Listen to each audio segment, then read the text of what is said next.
Most people think they're losing. They look at their life, and all they see is the attacks.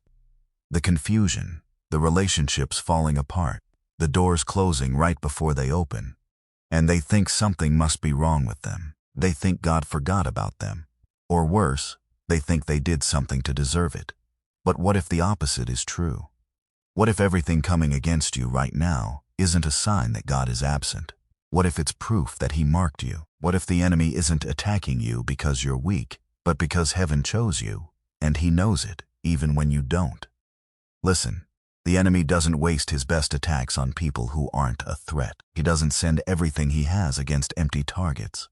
So if you feel like it's all hitting you at once, spiritually, emotionally, in your relationships, your finances, your health, that's not a coincidence. That's a confirmation. Today I want to show you 5 signs that you are anointed by God, and the enemy already knows it. Because once you see these signs, you'll stop asking why this is happening to you, and you'll start understanding who is threatened by you. Number 1, the attacks don't make sense. You haven't done anything wrong. You're trying to live right, stay faithful, keep going, and yet problems keep coming, all at once, like they're coordinated. It feels unfair, it feels random, and honestly, it's exhausting. Most people, when they feel this way, turn inward.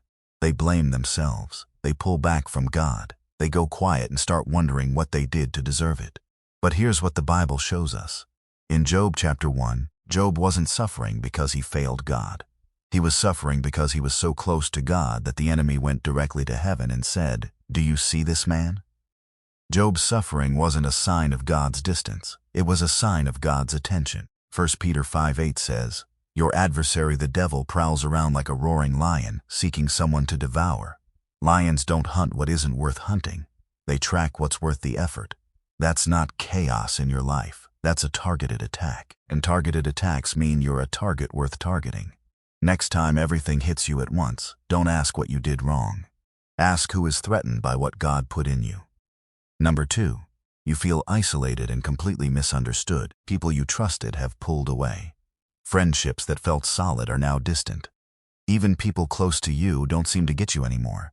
You're not being difficult. You're not doing anything wrong. But somehow you keep ending up alone, and it hurts in a way that's hard to put into words. Most people read that loneliness as rejection. They think God is punishing them. They think they're too much for people, so they spend their energy trying to win back relationships God already moved. But here's what the Bible shows us. Joseph didn't end up in the pit because his brothers were right about him. He ended up in the pit because God was repositioning him. Genesis 37 shows us a young man rejected by his own family, sold, abandoned, misunderstood by the people who should have known him best. And that rejection became the road to the palace. Psalm 27:10 says, "When my father and my mother forsake me, then the Lord will take me up." God doesn't leave a gap when people leave. He fills it Himself. That's not rejection, that's repositioning. God isolates what He's about to elevate. He separates what He's preparing to set apart. Stop chasing belonging from people God has already moved away from you. The loneliness you feel right now isn't a dead end. It's a doorway.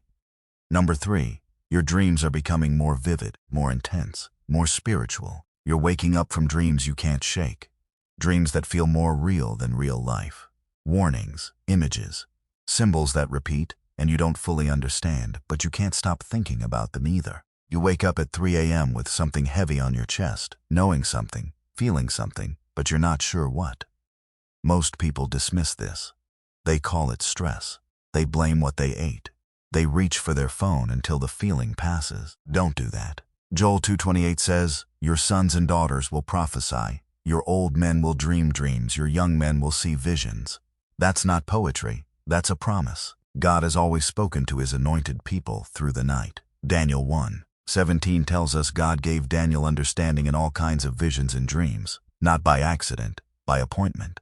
Daniel was set apart, consecrated, anointed for something specific, and God used the night to speak to him. That's not anxiety waking you up. That's activation.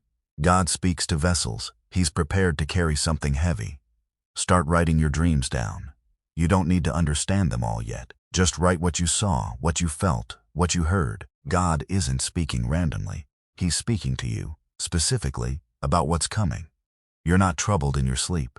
You're being trained in it. Number 4. There's a hunger inside you that nothing in this world can fill. Success doesn't satisfy the way you thought it would. Entertainment feels hollow. Even good things, blessings, beautiful moments, they feel empty faster than they should. You're restless in a way you can't really explain to people who don't feel it, and sometimes that restlessness scares you because it looks like ingratitude. And you don't want to seem ungrateful, so most people try to fix it. More distraction, more achievement, more noise. They think if they just find the right thing, the hunger will finally stop. It won't, because the hunger isn't a problem to solve. It's a sign of what you carry. Psalm 42:1 says, "As the deer pants for streams of water, so my soul pants for you, my God." David wrote Psalm 63 from the wilderness, not from comfort, not from the palace, from the dry and weary place, hungry and hunting. And even there he said, "My soul thirsts for you." That's not depression, that's divine thirst. God wires anointed people to be unsatisfied by lesser things, because lesser things aren't their assignment. Don't numb that hunger. Don't medicate it. Don't drown it in noise. Feed it. The craving you can't explain is the calling you haven't fully stepped into yet. The hunger is the sign that you were made for something the world simply cannot give you. Number 5. People react to you without a reason. You've noticed it. Some people are drawn to you the moment they meet you. They feel something around you they can't name. Others resent you before you've said a single word. You walk into a room and something shifts. You can feel it, and honestly, it's confusing.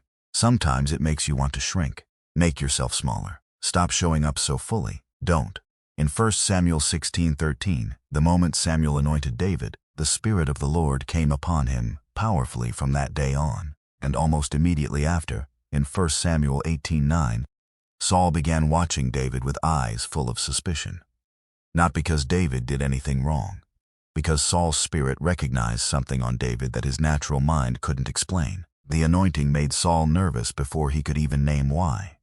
That's not your personality making people uncomfortable. That's your anointing. The oil on you is real. And some people, whether they know it or not, respond to what's on you spiritually before they process it naturally. Heaven chose you. Hell recognized you. And some people in between can feel it too, even if they can't explain it. Stop trying to make yourself smaller for people who are reacting to something God put on you. You don't owe everyone an explanation for what heaven placed on your life. So if you see yourself in any of these 5 signs, the attacks that don't make sense, the isolation, the vivid dreams, the hunger nothing fills, the way people react to you without reason, I need you to stop and really hear this. You are not losing. You are not forgotten. You're anointed. And the enemy already knows it, even when you're still figuring it out. You're not under attack because you're weak. You're under attack because you're anointed. And the enemy doesn't waste arrows on empty targets. He goes after what threatens him. He goes after what heaven marked. Don't run from that. Don't shrink from it. Don't apologize for it. The pressure you're under right now isn't destruction. It's formation. The same God who anointed David in a field, who hid Joseph in a pit before a palace, who spoke to Daniel in the night, that same God has not taken his hand off you. If this spoke to your spirit today, drop the words, "I am anointed" in the comments.